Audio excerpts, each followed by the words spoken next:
Hello there, it's the Archivist from TradingCardArchives.com, and today I'm here to look at another independent trading card set. So I got this one off Kickstarter, like most of them. I have a page on my website that lets you track all the currently running independent trading card Kickstarters if you're interested in that kind of thing. There is actually one running right now by R. Parks for Ultraman Series 3, which is a very cool set of cards. I didn't get it because I'm not that big of an Ultraman fan, but if you are, it's kind of an amazing thing. Richard Parks went out and licensed Ultraman, so it's a fully licensed set, and he's got all kinds of sketch cards in there and signatures from actors and people who worked on the movies and show. It's just a kind of an epic collection that he's put together there, so definitely worth checking out if you are an Ultraman fan. But today I have something that is I'm personally really excited to look at, but I kind of have to explain a little bit about what it is. So this is by an artist named Robert Jiménez, and he is a very prolific sketch card artist who has been working for a long, long time. Works on pretty much any trading card set you can think of, from Garbage Pail Kids to Star Wars. He's done Futuramas. He's done all kinds of different sets for all sorts of different companies. He's even worked with Richard Parks in the past too. But he also runs his own independent sets that he publishes himself and sells on Kickstarter. And then he also has a website with a store where you can go and buy his sets. So what I wanted to do was kind of go and look over his website first, and then we'll get familiar with kind of his art and his history. And then we'll come back here and we'll open up the Gaming Ghouls set, which is the set that I have here today. It should be pretty cool because it's like a video game themed zombie monster set. There's some very good artwork. So let's take a look at his website first. So here it is. It's zerostreet.shop, or if you just search for his name, even without the accent mark, you will find this website because he's, like I said, a fairly famous artist. So this is some of the work that he's done in the past. He does actually quite a bit of Hawaiian tiki style artwork, which I personally really love. He has a whole trading card set, or a playing card set based on that art style. I can show you a little bit of it here. Although it's a playing cards, not trading cards, so I didn't pick that up. Although, man, if he made a trading card set with that style, I would be all over that. But here's, oops, sorry, let me go back. That's his original art. Here are the cards that you can buy from him. These are the various sets that are available. So the set we'll be looking at today is the Gaming Ghouls, which is part of the Fearsome Weirdos collection. So he's done a few different Kickstarters from that collection in the past, and it comes with some extras and a few different cards. Now, it is a fixed card set, which means that it does not have inserts or chase cards or anything like that. If you buy the set, you get the same as everyone else. So it's kind of like that. But at the same time, the art is so good, and this artist is just so so great at what they do that I had to pick up a copy for myself. And it's very cheap, as you saw, about $30. So you don't really need to pay that much. Now you can see he's done a lot of work in the past, a lot of books that he's worked in, all sorts of companies that he's worked for, Cryptozoic. He's worked for Disneyland. He's done artwork for them. Upper Deck, of course. There's a lot of a press here on him, and then different shows and events that he's at. He's almost always at the Philly Non-Sport. I don't think he's updated this in a bit, but he almost always will be at that show. And then I wanted to show you some eBay listings with his sketch cards, so you can get an idea of his art style and the relative value that these cards go for. Now he's done, like I said, Marvel, but mostly Garbage Pail Kids, and you'll see that style of art on these sets here today, but also some Star Wars, and then Wacky Package. Like the man has been working for a very long time, which is awesome. But at the same time, I love supporting independent artists. So when I saw that he was running a new Kickstarter, I had to get my hands on one of his sets. This is the first set that I have from him. And so we're going to open this from the bottom, just so I don't show my address on camera, hopefully. And we'll see what it's like. And this Kickstarter ran about 2 or 3 months ago. It really didn't take very long to get this. I kind of think it ran like after Christmas time, and now I have it not after Christmas time. I can't remember. Yeah, it was a while back, and so you know with Kickstarter you gotta wait a bit. But we have it now. So let's see. Pretty well packed in there. There's some extras. That's cool. Extras in the box here. And then inside this paper will be, yeah, so there's the tuck box for the Gaming Ghouls product. So this is what we'll be looking at today. It's a 24 card set and lots of like 8-bit parody art. So that's obviously a Pikachu as a zombie there. Let's see what these pack-ins are first here. So this looks like, oh, okay, different, it's basically a promo sheet for his art. Here we have probably another promo, maybe? One show only.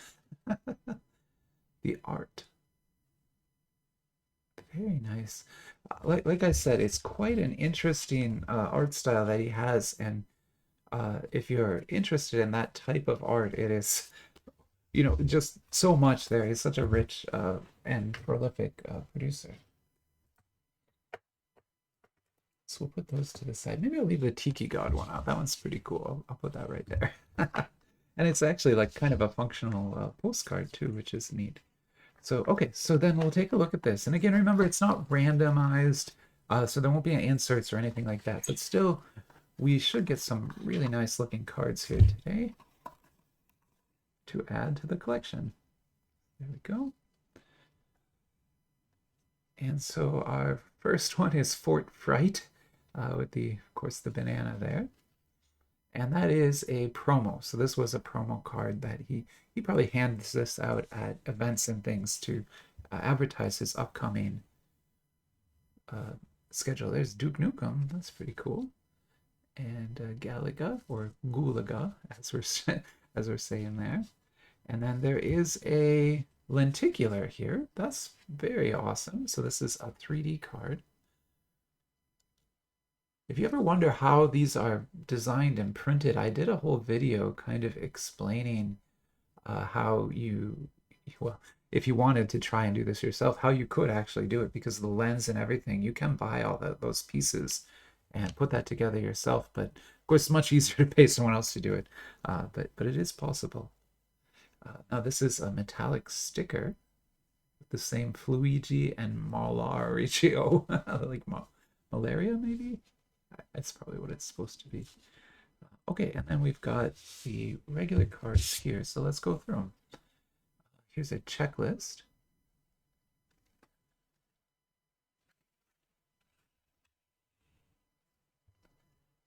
And then card 1.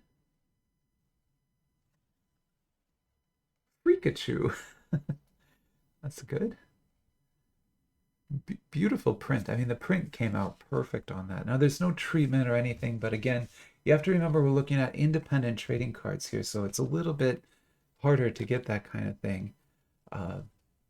Not impossible. Richard Parks does some treatments on his cards, but it's hard to get like a full UV printed, you know, custom designed foil treatment for every single card and stuff. That would be very expensive to print, and especially to print at a small volume. And so therefore your Kickstarter would end up costing a lot of money if you tried to do that. That doesn't mean you can't, but lunk, that's cute. Very cute. And then we have Zelda. Kind of gross, creepy artwork, but you can kind of see the Garbage Pail Kids influence and Wacky Packages type artwork here. And then there's Centipede. Awesome. Well, I love it. I mean, I love video games. I'm playing video games most of the time. If I'm not opening trading cards, I'm probably playing video games. So for me, this is a very, very cool addition to my collection, and I was really happy to get it. Oh, Q-Burnt. That game is really hard. I have this game on Atari 2600, and it's very difficult to play, actually. There is Luigi. I guess he's got the flu, is what I would guess. And then here is Burger Slime. Another tough game. Another like Atari 2600 port was very difficult. Also kind of amazing they were able to port that to the 2600. Princess Screech. Oh, that's pretty good. Ooh, we got a Kirby's. So I have some other Kirby cards that could go with those.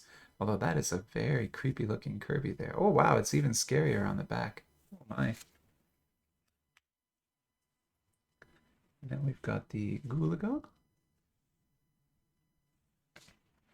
I love that the back artwork. At first I thought the back was just a sort of close up of the front, but it's actually slightly different artwork on the back, which is very neat. You get kind of two pieces in each card.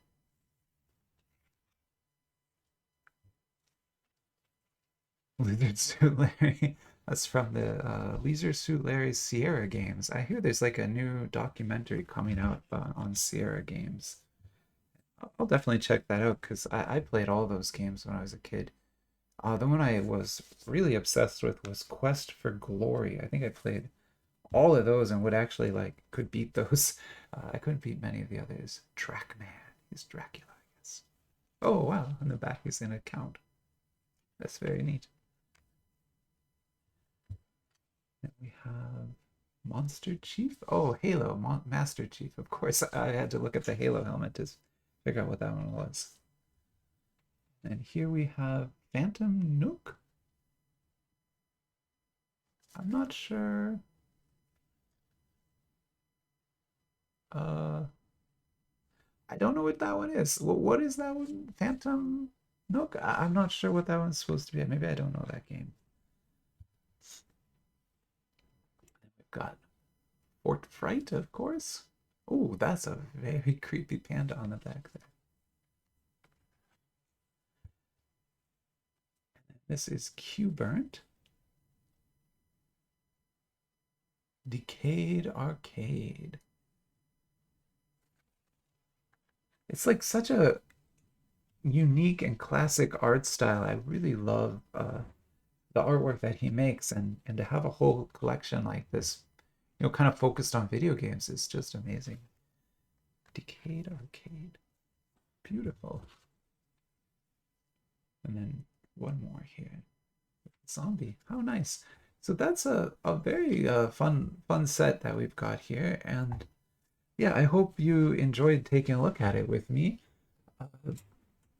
I know it's not randomized or anything like that, so it loses a little bit of the mystery box aspect that I usually like to do on the channel. But at the same time, I think this particular collection is just so geared towards the things that I like myself that I had to pick it up and I had to have it in my set. Certainly it'll look great in binders. And I'm sure someone will ask, like, hey, where'd that card come from? Where'd that card come from? It'll be a good conversation starter and things at trade night. So a fun one to get, I think. So yeah, if you want your own, of course, he's got them for sale on his website now. But otherwise, I hope you enjoyed this opening of Gaming Ghouls. And keep an eye on tradingcardarchives.com because, like I said, I have a live tracker there of all the Kickstarters. So if you're ever worried you're going to miss out on one or something, just check that page every few weeks and you'll know if there's one running, if there's one coming up, or what I am interested in. Basically, I keep that page kind of live and updated all the time. All right, but otherwise, I'll let you go with that. And yeah, have a great rest of your weekend. Bye-bye.